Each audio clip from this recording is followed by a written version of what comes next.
Since the spring of 2014, an estimated 3.6 million African and Middle Eastern migrants, 90% of which were younger men under the age of 35, illegally entered the continent of Europe by myriad land and sea routes.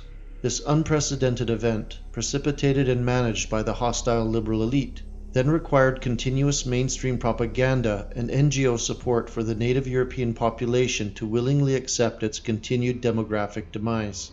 The details have been researched so abundantly that there is no need to discuss them further.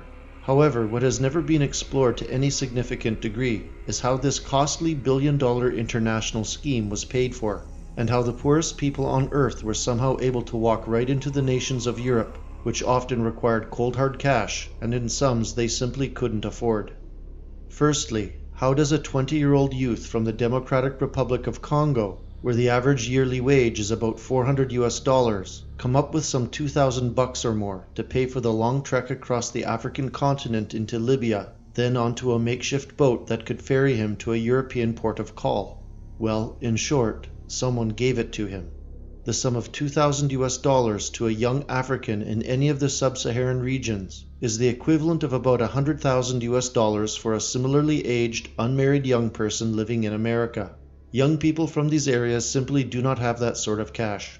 There have been numerous reports of NGO trucks and black unmarked vehicles operating in the vicinities of well-known pickup points along the early stages of these migration routes. And although these culprits, handlers, and exchangers of currency have been difficult to source, there is no question that large quantities of money are being funneled in somehow. The total operational transport cost to all migrants who illegally entered Europe over the past 5 years is estimated to be about $8 billion. This was paid mostly in cash.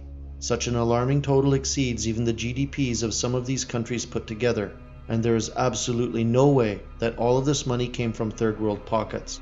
So, where did it come from?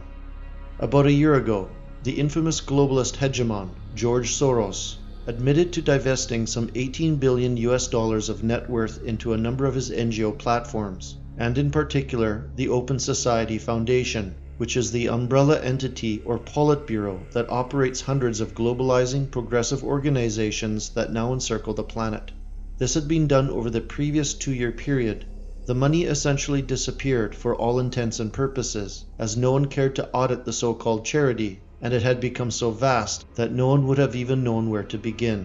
This largesse would have no doubt been enough to cover monies owed at the ground level for the operational costs of the migrant flooding of Europe, although the NGOs supporting this already had the existing financial flexibility to aid in the day-to-day movement of migrants, including the use of modern transport vessels sailing in the Mediterranean, many of which, interestingly, owning Israeli shipping registrations. But Soros was only one key player in the game. The United Nations, as early as 2015, had situated way stations along many sub-Saharan and Middle Eastern routes where the early exodus of migrants was becoming noticeable. These were manned by blue helmets, supplying protection, food, water, and sometimes even shelter under the guise of refugee centers in so-called demilitarized microzones. It must be noted here that many ISIS fighters also used these as transit junctions between Europe and the various theaters of war in the Middle East. Like nearly all multilateral organizations, the UN's financial base is mostly funded by Western, that is to say white, middle-class taxpayers. These multilateral entities are the engines of globalization, and as long as they exist, so will the doctrine of a one-world government.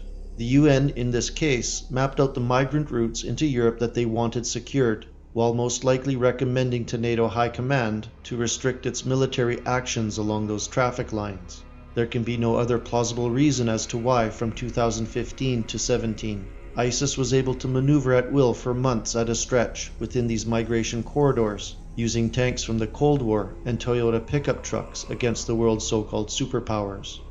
Whether it be the Clinton or Bill and Melinda Gates foundations, non-profit organizations such as Médecins du Monde, governmental donations taken from income tax pools, the trillion-dollar skims from debt-based currency creation by central banks, or the carbon tax, hundreds of billions of dollars have been taken from the white working populations of the West only to be directly invested in multilateral organizations who then inform and direct the policies of Western liberal states that are intended to gradually and systematically eradicate these very people.